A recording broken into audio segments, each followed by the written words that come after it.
What's up, guys? Welcome back to the I Don't Have Time to Work podcast. You're with your boy Luke. This week we've got actually something a little bit different. We usually talk to business owners, entrepreneurs, creators, artists, musicians, all kinds of people from all around the world. This week we thought that we'd do something a little bit different. We've got a very, very special guest, someone who's very, very special to me. Her name is Carly, and she's my wife, and here she is. Okay, guys. So as I said, this is a very different episode for us this week. Troy's got a lot of stuff going on, so we thought that we would try something a little bit different. We're going to talk to my beautiful, beautiful wife, Carly. I'm going to ask her a few questions around what it's like to live with someone who works crazy hours as an entrepreneur. Also, what it's like to have basically their dream job as well. So I'll shut up and I'll let you start talking. So Carly, give us a little intro on yourself. I enjoyed that introduction, except for I think I would say that you're my husband instead of me being your wife. Oh, yeah. Okay. This is Luke, everyone. He's my husband. Yeah. Okay, so what's it like living with an entrepreneur? Is that where we're starting? Yeah, let's start there.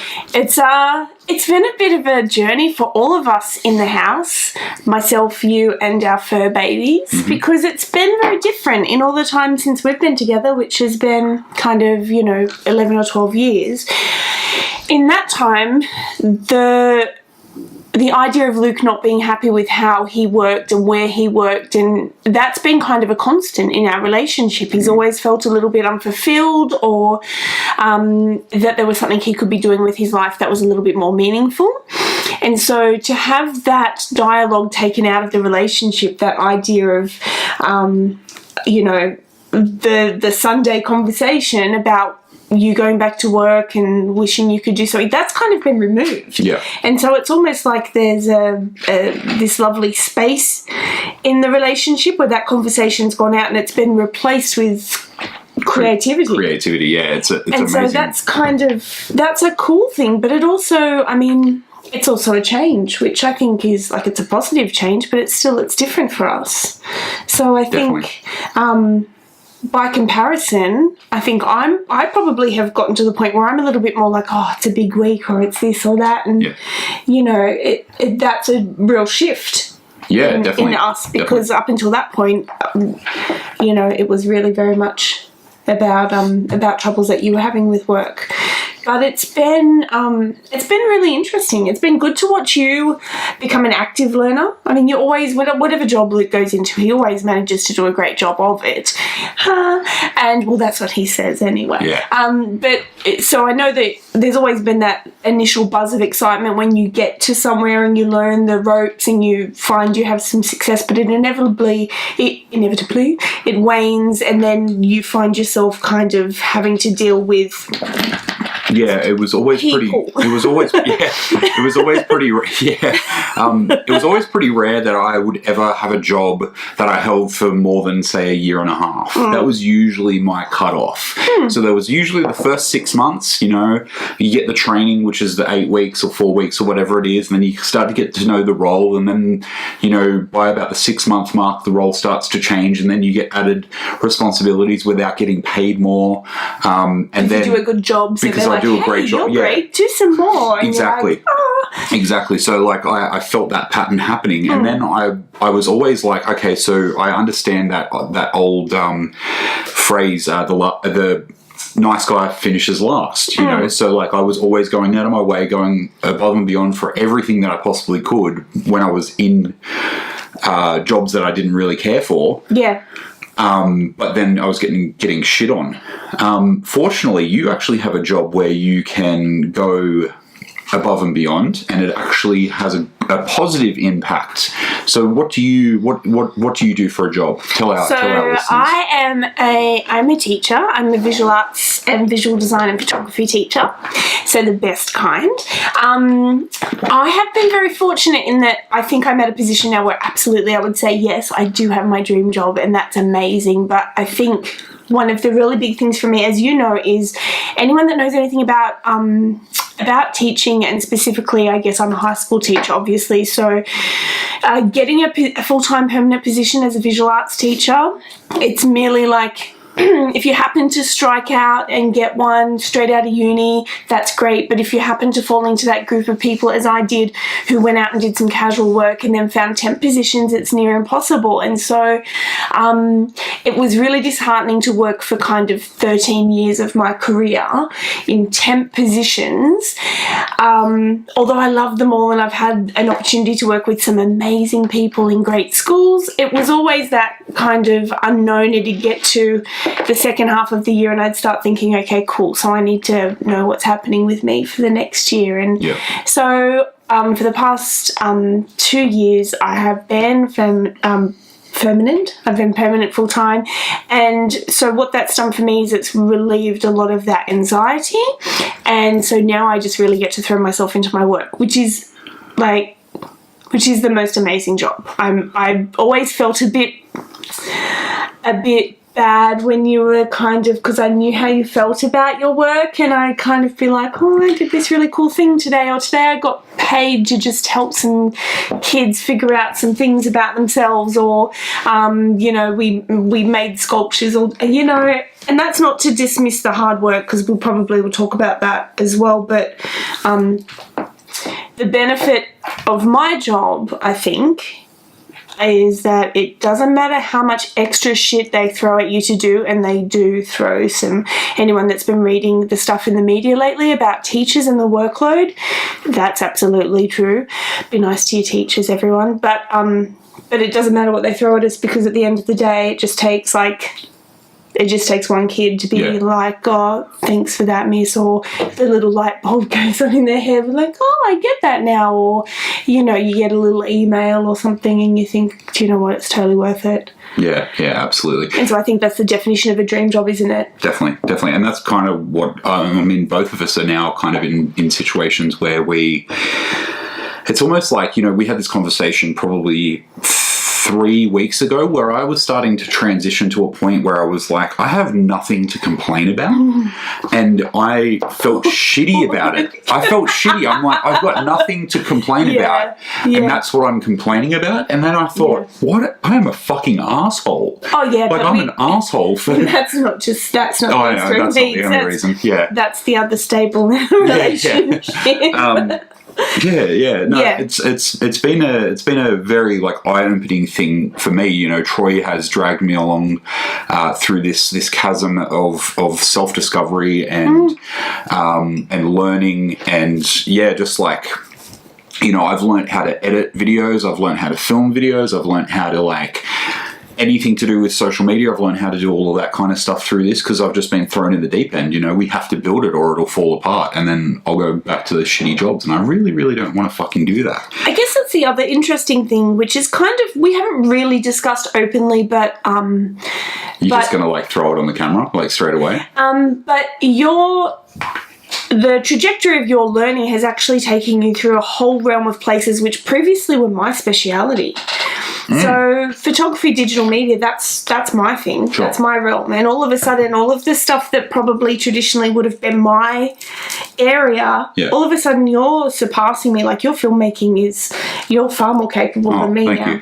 I mean, I'm still a better photographer, don't worry about it. Yeah, definitely. But do you know what I mean? Little things like the camera equipment that we own and the bits and pieces that we have, they're kind of really become, they've become your domain as well. So there's this lovely kind of crossover of things that we enjoy. And so I think I enjoy I think we always have quite a warm, lovely house, but there's a creative energy in there at the moment that I think is very nice. I really enjoy it. Absolutely. Speaking of creative energy, you are an art teacher. Our kitchen is always filled with like art stuff, and she's always painting or drawing, and I love it and all that kind of stuff. But if it was a point in time where let's look back, and if you weren't on the trajectory to be a teacher, what would be your ultimate goal other than being a teacher?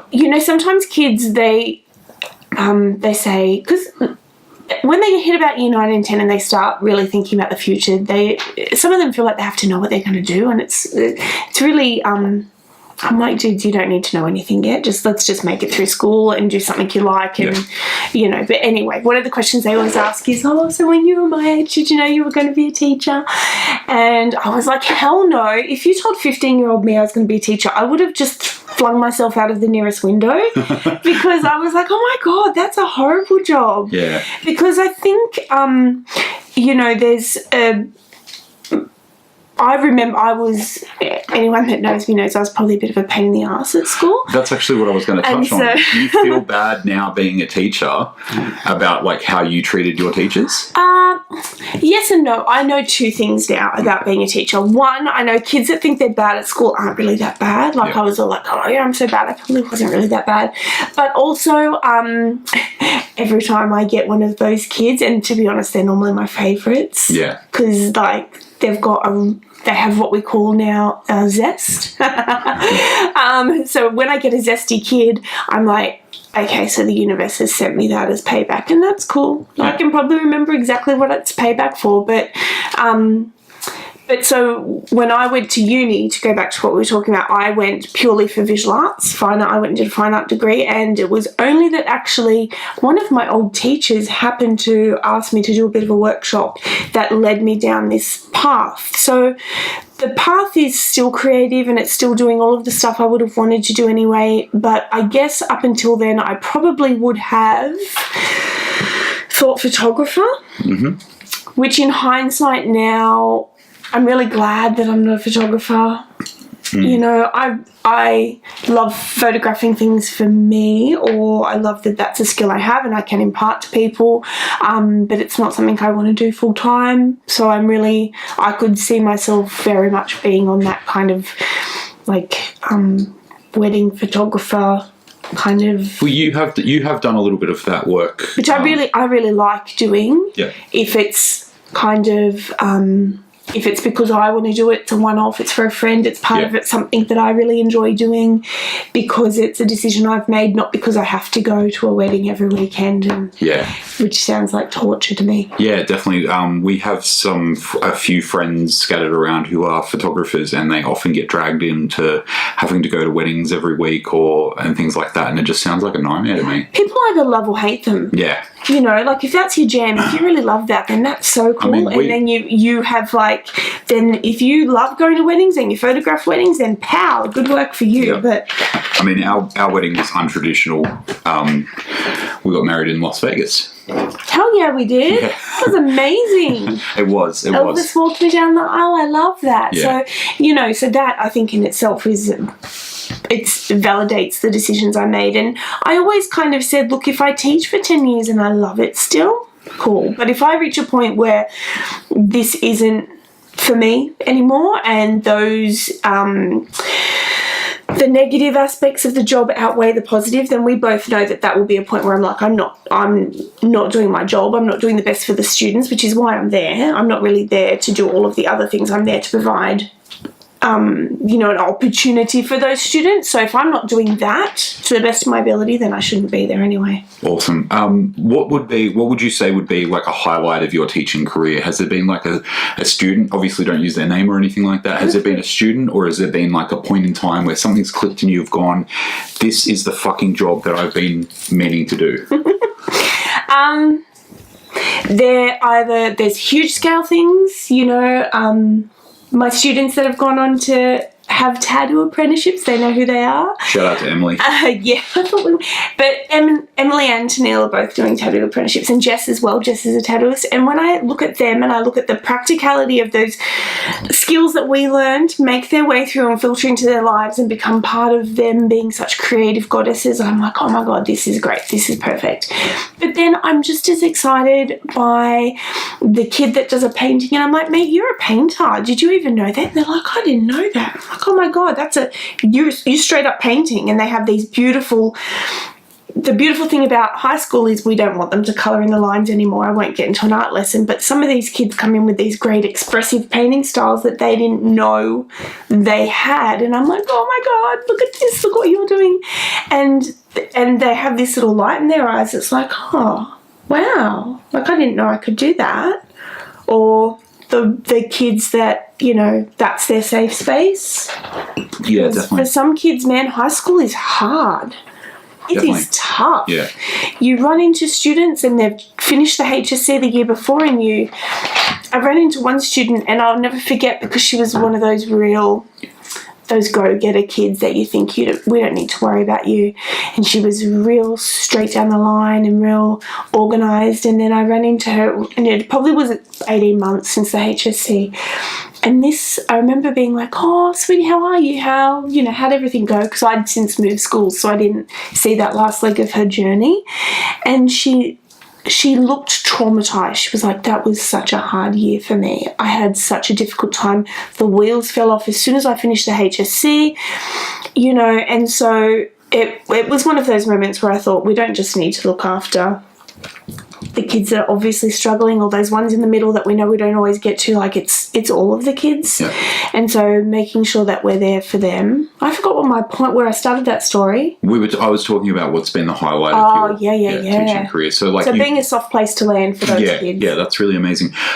So obviously, like, you touched on the point of some frustrations in your job. Currently, within the Australian educational system, is there anything in particular that you're really, like, pissed off about? So maybe no big questions at all. No big questions. Maybe one of our listeners out there is a mover and shaker and can make something happen.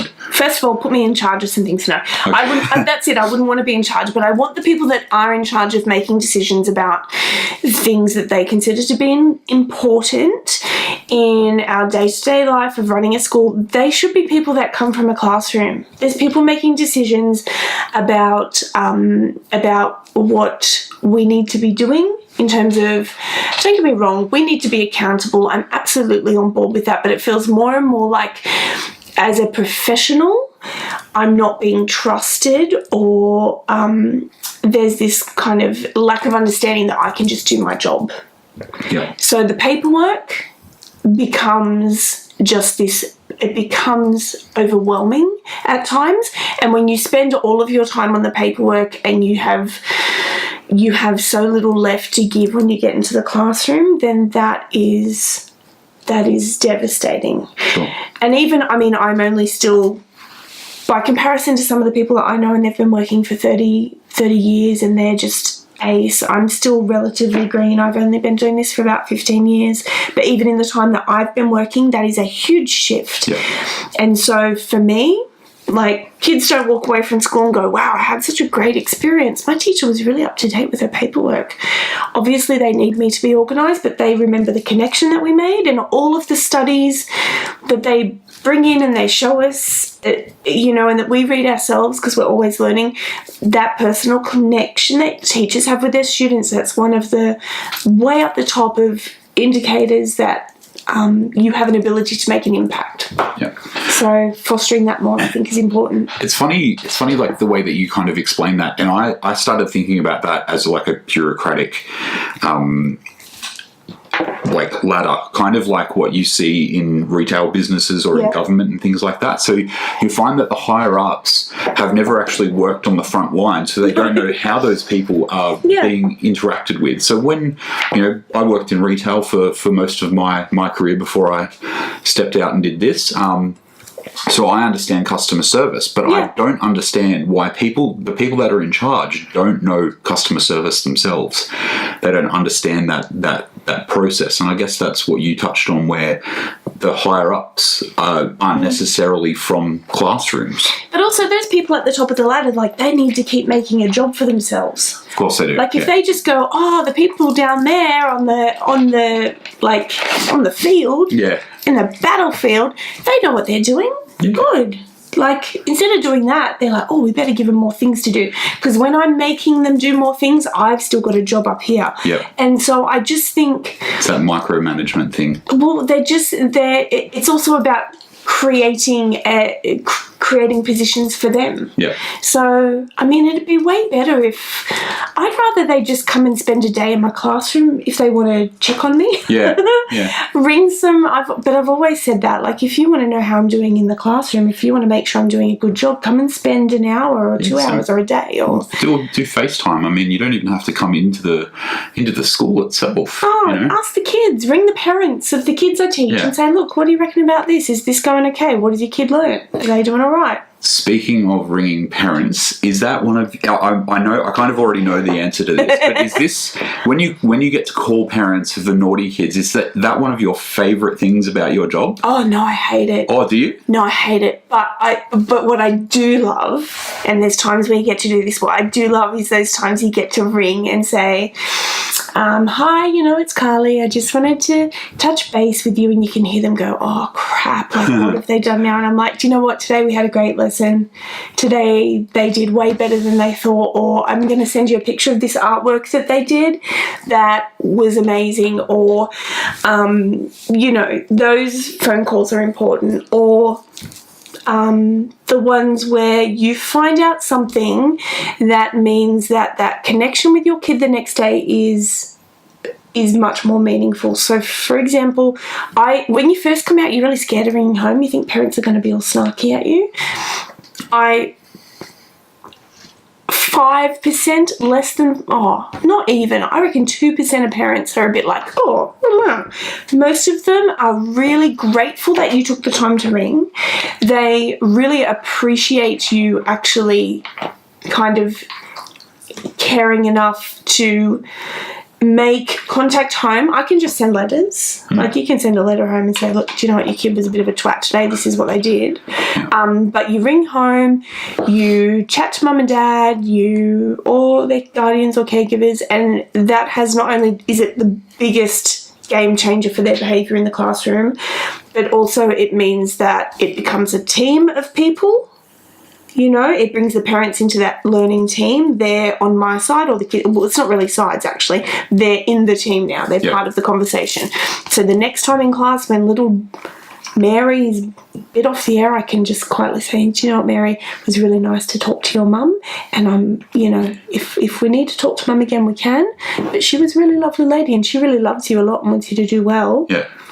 And then little Mary remembers that we all know what's going on. That's right. I think it's a very important thing to remember that, like, teachers are actually on our side. They want the best for students, and I think about the question that I asked you. I was a prick at high school. So this is the thing again, you probably weren't that bad, but yeah. You knew you weren't the best version of yourself. Definitely, 100%. Did anyone ever call home? Did anyone ever call Donna? Probably. Do you reckon Donna was like, I'm going to get him, what did he do now? Or like, nah, my son wouldn't have done that. No, sorry, she Donna, would have. for that impersonation. No, I love you, Don. Donna's actually one of our biggest fans. Yeah, she's amazing. She's, like our fans and the podcast as well. She loves it. But yeah, to be honest,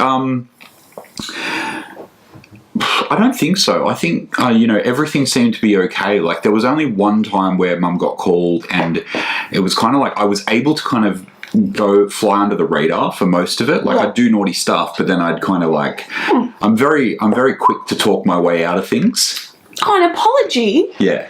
Man, I say this openly to kids. I'm like, do you know what?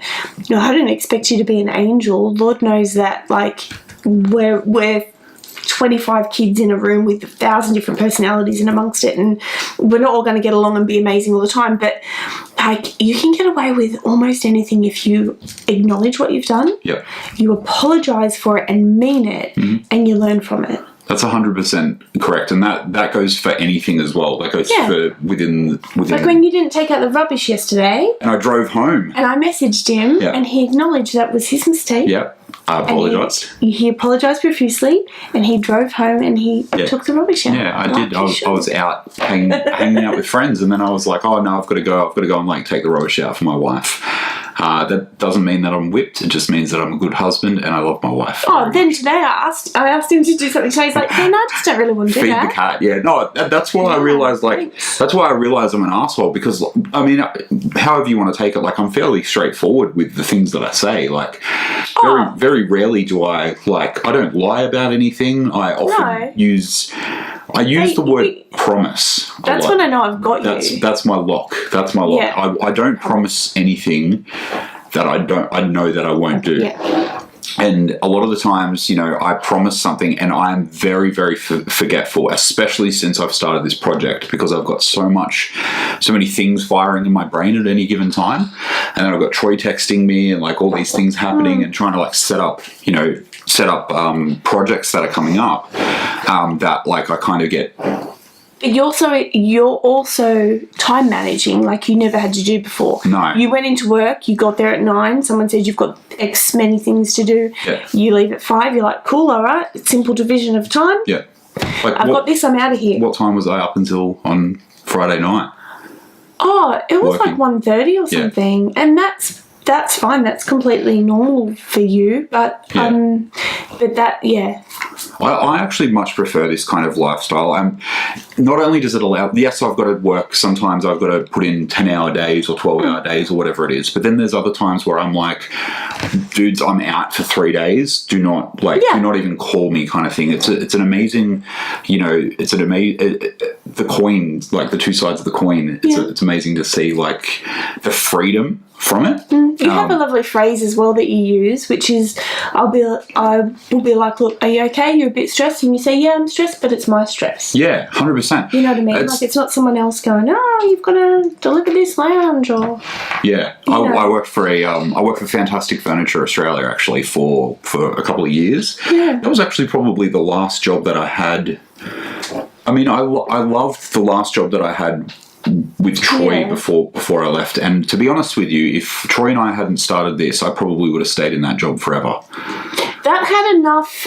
You really enjoyed that, but it also kind of led you here in terms of the fact that it had a huge digital role as well. And really what you were doing was kind of empowering people within that role. So you liked that aspect of it, I think.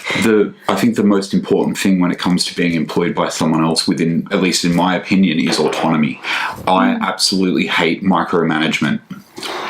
It's and we were talking about this off camera before, actually, just about our stuff around. I don't do a great deal around the house. I'm a bit of a lazy asshole, but we've got that on film now, and audio, so you can play that back to me whenever you need to.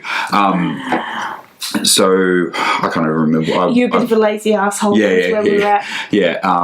No, I've completely blanked. Yeah, we're talking about micromanagement. Yeah. I can be like, so, look, you don't necessarily micromanage me. It's not. Yeah.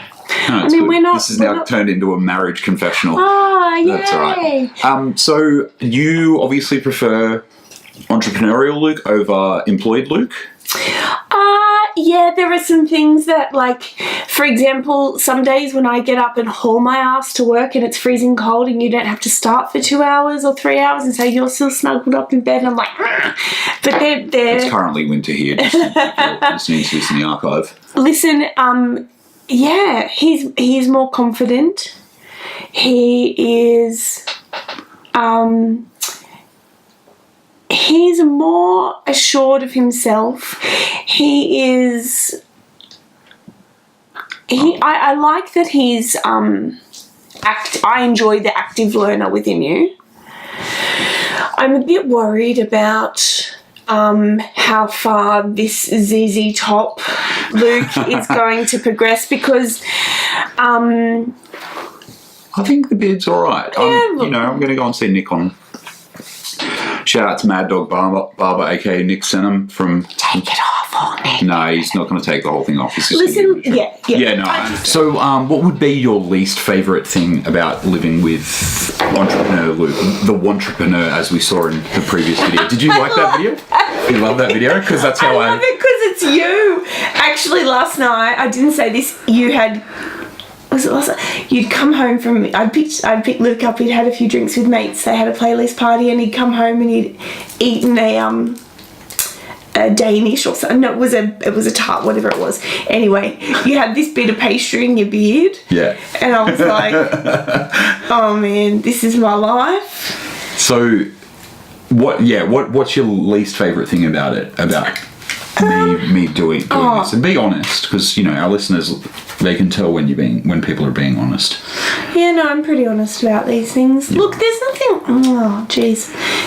that really bothers me about it. At first there was a level of uncertainty, because really what you did was you quit a full-time permanent government job. So, and in the old days that was kind of like, oh, I got me a government job. Like, people were really like, it's still like that now. So there was a huge level of there was a level of trepidation there, because I was like, oh my gosh, what are we doing? But obviously we talked about it for quite a few months before I obviously took the step. And sometimes you throw ideas into the air. Yeah. Like, I kind of just go, oh yeah, but they don't really land. Yeah. But this one just kind of came thundering down, and I was like, wow, this is really happening. Yeah. And then I couldn't explain what you were doing, because really the definition of the role continued to develop and evolve as it should. And it still is. So really, at first, I didn't even know. I didn't even know how to say what you did. Yeah. And so I was kind of like, yeah, he's just doing this thing where he's just going to do some stuff. It'll be really good. And he's really excited about it. We should get shirts made up. It's just with your face. So apart from that, there's been a couple of times where it was a bit inconvenient in terms of just time management, like towards the end of last term for me, so a few months ago now, we were moving house. Yep. We had a whole bunch of things happening, and you were working away, and that was a bit like, oh my god, so there's been a few times where that's happened. I flew to the Gold Coast twice. Yeah, and so I kind of was moving home house. And then moved house. Yeah. That was a pretty and it was crazy at work, and I was just a bit overwhelmed. But on the flip side of that, when it does get really, really busy at your work and I'm at home, I'm able to completely ignore all the house stuff even more, because I'm here and I just don't even look at it. Well, it's good. It's good to be able to say, do you know what? In a couple of weeks, I've got a week of reporting. I'm going to be really stressed, and you can say, look, I can take it a bit easier at work, or I'll be out of your hair and I'll work from the office. So it's nice. It's nice to have that as a, there's not really any negatives. All right, cool. So if you were to be an entrepreneur now, an entrepreneur, a khaki bot-preneur, what business would you create? Would you have a podcast? Would you have? Obviously you'd have everything, but what would be the ultimate khaki-fied entrepreneur business? All right, I don't plan to start my YouTube career until my 90s. That's when I think I'm really going to hit my stride. Like a whole Betty White kind of thing? Betty White / Baddywinkle. Oh, yeah. Yeah. Big fan. Bit of Elvira as well. Yes. Like a wig. And I know there'll be something different by then, but whatever the equivalent of YouTube is, I will then take that on board. So you'll go where the attention is. Yeah. It's very good. Where the followers are, baby. That's exactly right. Although I love being creative, it's a really important part of me, I don't know that I would want to create for money.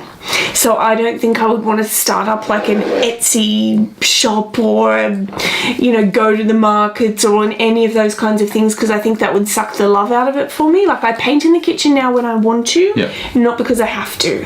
And that's not to say that anyone that does that is not a real artist or anything like that. Oh hell no! If you can consistently do that and you enjoy you enjoy making to a deadline, then hell yeah. Quick shout out to Claire Edwards' art as well. We'll link her art Instagram in the description, because she actually does that. She's someone who worked at the previous job with Troy and I. Oh, okay. Amazing. She's trying to step out on her own. I've got ladies I work with now, like Virginia Harding. She does amazing visual arts. I don't know how she fits it in, because she's Wonder Woman, but she actually makes and sells art continually while she works, while she has kids, while she is super mum, and I don't know how you do it, Chin, but she's amazing, and she's constantly creating, but she thrives off constantly creating. Whereas for me, that doesn't work for me. So I spoke recently to Emily, and I think I would, if I was going to quit my job in the next foreseeable future, I'd do a tattoo apprenticeship. Yeah. Why not? Well, it's interesting because, tattooists, a lot of people think that tattooists are like employees, but they're not. They're kind of contractors most of the time.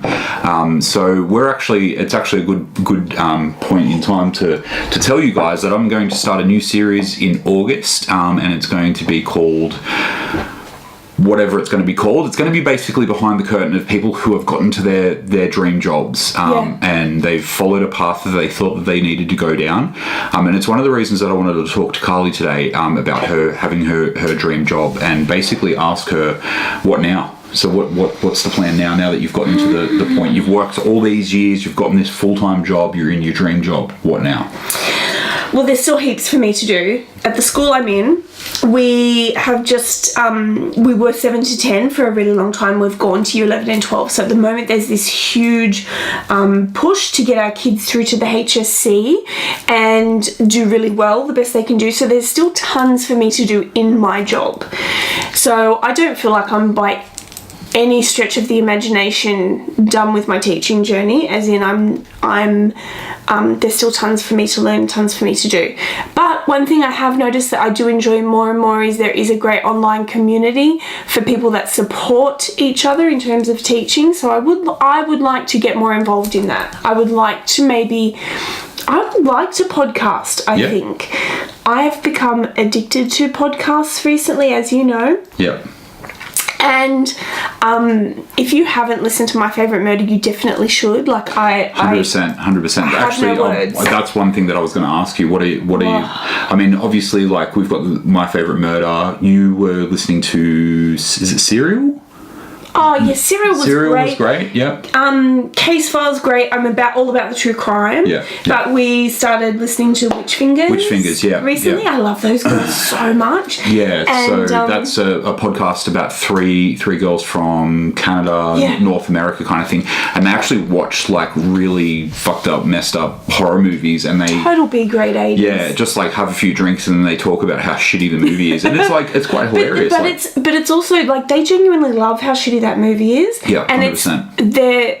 They're my childhood movies. Yeah. The things I had posters on my wall of when I was a kid. So I'm like, yes. Yeah. So I really love that. So maybe I reckon a teaching podcast, like a straight up teaching podcast, would be amazing. But I don't know. I like that there's lots of options. I like that I don't feel trapped by my job. I like that. The other thing is that, I mean, for a while I talked about maybe opening an art school or something, but I don't know. There's tons. There's heaps I could do. I've got a friend, Emma, that does, as you know, Studio A down on the coast, and they actually work with clients. It's so incredible.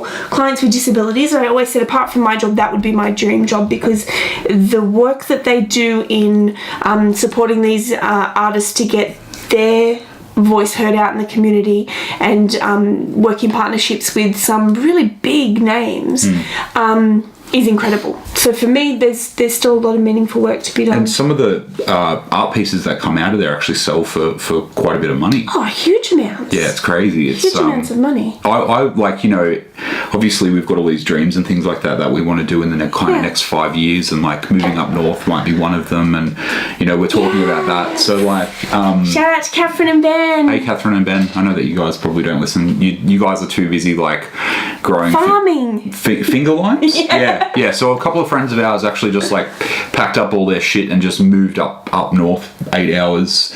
We're in the Newcastle Hunter area here, and they've moved up to the Kyogle area, kind of like the Border Rangers. So shout out to them. Carly, thank you so much for being on the podcast. I really appreciate it. I really appreciate you. And you look very beautiful on camera. Did you know that? Oh, you already knew that. I appreciate you too. That's okay. Well, thanks a lot for listening, guys. This has been another episode of the I Don't Have Time to Work podcast. Don't forget to follow us on all of our social media platforms.